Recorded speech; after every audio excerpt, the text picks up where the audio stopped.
Hello, true believers. Welcome to another edition of BK's Bullets. My name is not Brent Cassina. My name is Jim Afanis, and from time to time, Brent asks me to review comic books for you. Today, I'll be taking a look at Batman Year One.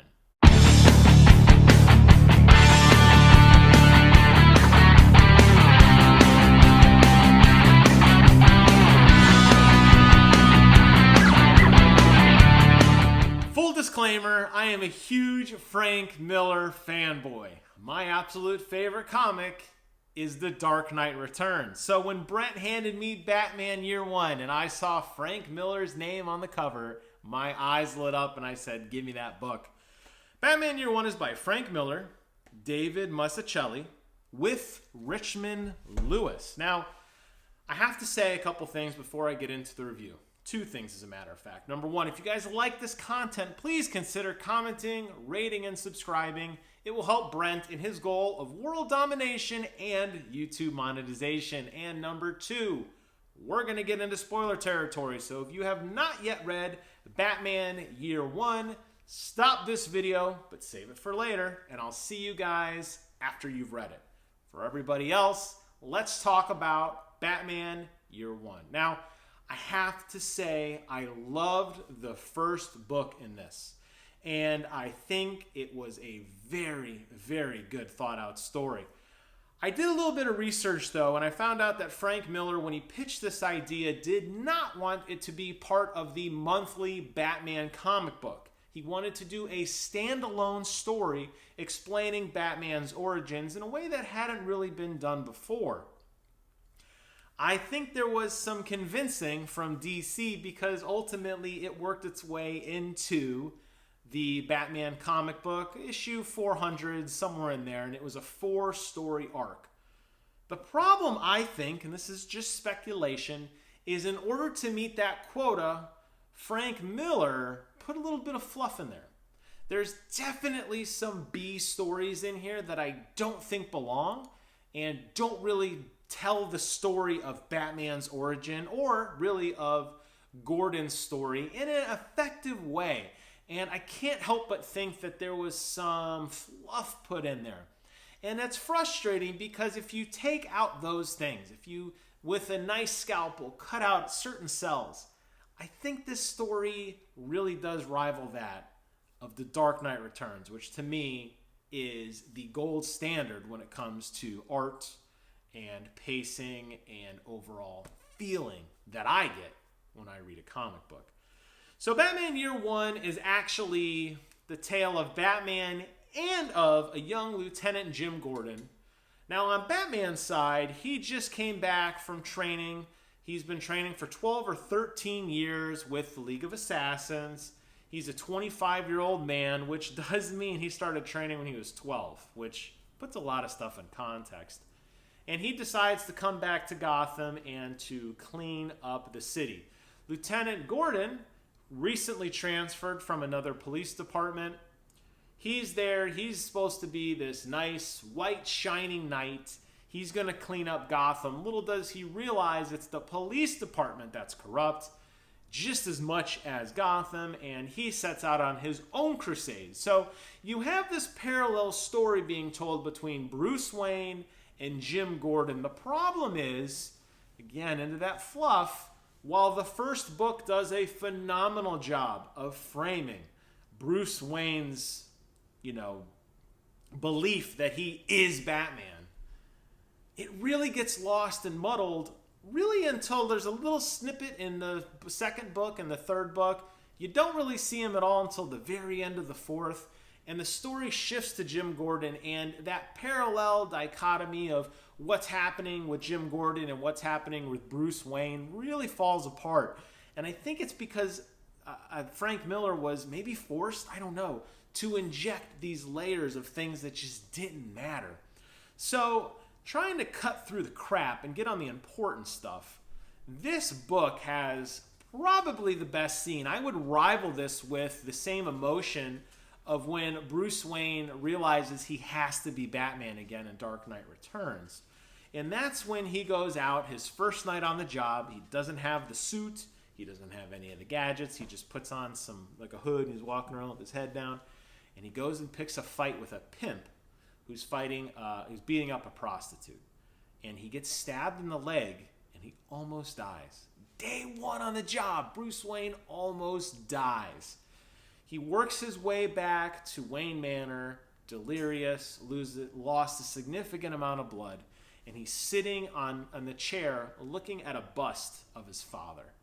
And you could just feel the emotion that he has of just feeling like a loser. Like, I've done all this stuff, Dad. I went to the other side of the world. I trained for more than half of my life to become a warrior, this fighter, and look at me now. I'm laying here bleeding out like a loser. And holy smokes, man, I could get choked up thinking about that. Like, what an amazing way to realize you have a better calling than to fail at it first. That is the genius of this book. And that is why I think Frank Miller is unprecedented in writing, and just how phenomenal he manages to take emotion and just inject characters with such feeling. And as Batman's kind of bleeding out and delirious, bats crash through the window. Now, I don't know if that actually happened or if he hallucinated it. It doesn't matter. The important thing is he saw the image and he felt the fear of the bats. And he realized he could be the fear. And he could be the one putting fear in other people's minds if he becomes the Batman. And that's what drives him to become the Batman. That is phenomenal. That's book one. I mean, what a way to start off this 4-part story. Unfortunately, it really does fall apart after that. We shift over to Jim Gordon. He is having a rough time working his way through the corrupt cops of the Gotham City Police Department. He gets jumped by his partner. He is constantly belittled by the commissioner. He's cut basically at every turn. And though as try as he might to be the white, shining knight of Gotham, and like he's the best cop and the press begins to love him, he can't seem to earn the respect of his peers. And he has a hard time with that. So what does he do? He cheats on his pregnant wife. Doesn't make any sense. You have this really weird moment where you realize his wife is pregnant, like really pregnant, like big belly pregnant. And he's out with his partner, this other woman, I don't know if she's really his partner per se, sleeping with her. And I'm like, how am I supposed to feel about you? I mean, what an asshole, right? I want to get back to Batman. That story is one of many elements. Definitely Selena Kyle's rise as the Catwoman is dispersed in there just a little bit as well. It just feels like bloat. You could delete that. You could delete Catwoman. You could delete the whole affair thing. And you could actually tell a meaningful story of a cop who's trying to stick to his virtue and trying to, in a parallel way, find himself, just like Bruce Wayne is finding himself. Bruce Wayne puts on the cowl, becomes the Batman, just like Jim Gordon rises up the ranks by doing the honorable and just thing. That would have been a much better story. And the way that Frank Miller wrote this, you kind of see Jim Gordon as a good guy and then just an instant asshole within seconds. And it jumps back and forth. And he does have a lot of him being Jim Gordon, has a lot of thought process about, you know, maybe this isn't the right thing, but man, she sure is hot. But man, I got a kid coming. And it just falls apart into just a mess. Really, the whole middle of the book is a slog, honestly. And I did not like it for that. And that's what really bums me out, because you come out of the gate with that chapter 1. And man, oh man, it just hits you right in the feels. And then you get into this. Now, on Batman's side, we continuously see him trying to become better. There's a big scene where he's being chased by the police. The police doesn't want him around because he's starting to clean up the city and take away all their drug money and, you know, beat up all the criminals that they're kind of in bed with.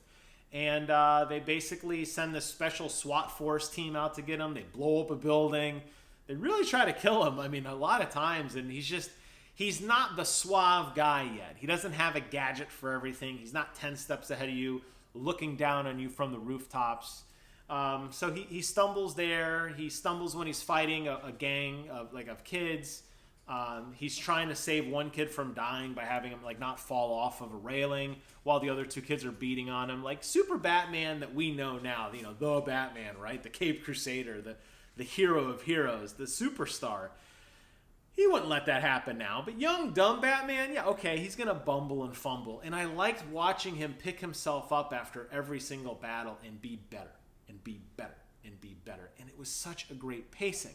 Then you get into this Jim Gordon stuff and it just falls apart. Now, ultimately at the end, I think there was a pretty sweet payoff. Jim Gordon is really stirred up the bee's nest at this point. Batman's out just being Batman. At one point I want to mention before I get into the finale, I really liked how we saw Batman's rise, not necessarily through Batman's eyes. So Jim Gordon is briefing all of the police on this menace. And he said there's like 60 or 70 assaults in the past 3 weeks. Batman's been busy. I love that because it's up to you, the reader, to fill in the gaps as to what Batman was actually doing. I have always said I like dark, brooding, evil Batman. I like the Batman in Batman vs. Superman who brands people to get murdered, who breaks people intentionally, who's just a badass. I know some people like the detective Batman, some people like the gadget Batman, some people like the, honorable Batman. That's totally up for you to fill in the gap as you're reading about Batman's rise to glory. It's up to you to figure out what that means. And I thought that was a very powerful moment in Frank Miller's book because it's up to you to fill in the gaps. And you're going to build your own version of what you want Batman to be with this book as kind of a guide. And I thought that was a very, very clever approach. And I really did like that. So back to the finale now. Batman and Jim Gordon, just through dumb luck, Jim Gordon's family is kidnapped because he's pissing off the police and they're up to no good, trying to take him out. Batman, right place, right time, interjects, saves Jim Gordon's family, and Jim Gordon's glasses gets knocked off. Now, I'm a glassed man, and I can tell you, if I don't have my glasses, I can't see anything. So I totally buy this. Batman returns, here's your family, you're safe, right? He's not Batman, though. He's just Bruce Wayne in a motorcycle helmet. His motorcycle helmet gets knocked off, so he's just standing there, basically naked and exposed. He's just like, I don't have my costume, but it's Jim Gordon knows he's Batman. He's like, I know who you are. I can tell. I could just sense you that you're Batman, but I don't have my glasses. I can't see your face. And it's just this unwritten rule that they established then. Could Jim Gordon have leaned way in and looked at Batman like, I know it's Bruce Wayne? Absolutely, but he doesn't. He respects that boundary, and he respects what Batman's doing. And in its own way, Batman just walks away from Jim Gordon, and he respects it. And it's that moment, that mutual admiration that two people from really the other ends of the law, if you want to think of it that way, the vigilante side versus the, bright, shiny badge of Jim Gordon, when they meet, they understand at that moment that it's like fate almost. And really, really, really powerful panel. I really like that scene. We then jump cut to years in the future. Jim Gordon, now the commissioner, turns on the bat signal, and within seconds, Batman descends from the shadows, his cowl exposed, ready to go on to the next adventure. So, had a happy ending, other than that Jim Gordon stuff in the middle. And I will say that I love Frank Miller's writing. I love the art in this book. It's very different than Dark Knight Returns, but it's just as phenomenal. And I will say that, to me, Frank Miller really understands Batman. He really has a good grasp of this guy. And you read this story of Batman becoming Batman, and then you read The Dark Knight Returns of Batman re-becoming Batman, and it just really gives you a sense of just pride, and you can really relate to the character. I love that. More than any other story, more than any other character I've read, Frank Miller gets it. So bravo, Frank. That was a great, great book. I highly recommend this, despite the fluff in the middle, the whole thing with Jim Gordon and the affair, the whole thing with Catwoman. There's some other ancillary characters that just don't matter. This could have been one book. Had this Batman Year One been one book, that first chapter in this, mind blown, drop the mic, it's over. But you really do need to tell Jim Gordon's story just as much as Bruce Wayne's story.